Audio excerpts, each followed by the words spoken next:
નમસ્કાર મિત્રો. આજે શહેર હોય કે ગામડું, યુવાધન જુદા જુદા વ્યસનોમાં પોતાના અમૂલ્ય જીવનને વેડફી રહ્યું છે. આની પાછળનું શું કારણ હોઈ શકે? આપણે જાણીએ છીએ કે યુવાન આજે બેરોજગાર છે. પોતાના ઘણા એવા સપના છે કે જે પૂરા કરી શકતો નથી અને તે કોઈને કહી શકતો પણ નથી. આ સમયે આપણે એક મા બાપ તરીકે, ઘરના વડીલ તરીકે આ લોકો સાથે શું આપણે સંવાદ સાધીએ છીએ?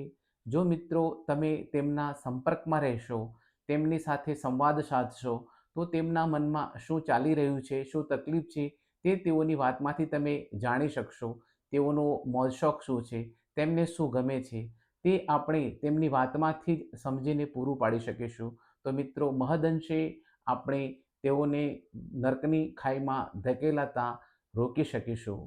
તો મિત્રો હવે આજથી જ આપણે પ્રણ લઈએ કે આપણા સંતાનો સાથે આપણે શાંતિથી વાત કરીશું. તેમને તેમના ઉમળકાને સમજવાની કોશિશ કરીશું અને જો તેમની સાથે તમે સંવાદ સાધશો તો ચોક્કસ આમાં આપણને સારા પરિણામ મળી શકશે. જીવનમાં રોજગારી મળી જવી અગત્યની નથી, પરંતુ સાથે હળીમળીને કેવી રીતે જીવન જીવવું તે ખૂબ જ અગત્યનું છે.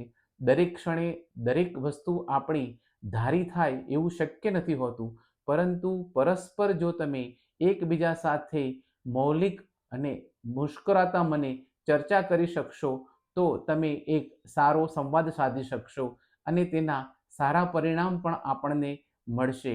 મિત્રો, વ્યક્તિગત જ્યારે તમારે કંઈ પણ તમારો પોતાનો સંદેશ તમારા દીકરા દીકરીને કહેવો હોય, તો મારું એક સ્લોગન છે કે શું હસતા હસતા ફરિયાદ ન થઈ શકે? અથવા તો શું હસતા હસતા આપણી વાત એમની આગળ રજૂ ન કરી શકીએ? જ્યારે તમે એમને સાંભળશો તો તેઓ ચોક્કસ તમને સાંભળશે અને દરેક વખતે માત્ર આપણે જવાબ આપી દેવો જરૂરી નથી હોતો. તેમને પણ સાંભળો અને જ્યારે તમે એમને કંઈ કહેશો તો તાત્કાલિક એ અમલમાં નહીં મૂકી, પરંતુ જ્યારે કોઈક એવી વિકટ પરિસ્થિતિમાં એ લોકો મુકાશે, ત્યારે તમારી સાથેનો જે સંવાદ થયેલો હશે અને એમાંથી કોઈક ચાવીરૂપ એમને વાક્ય યાદ આવશે અને એમાંથી એ પોતાના જીવનનો રસ્તો જરૂર શોધી શકશે.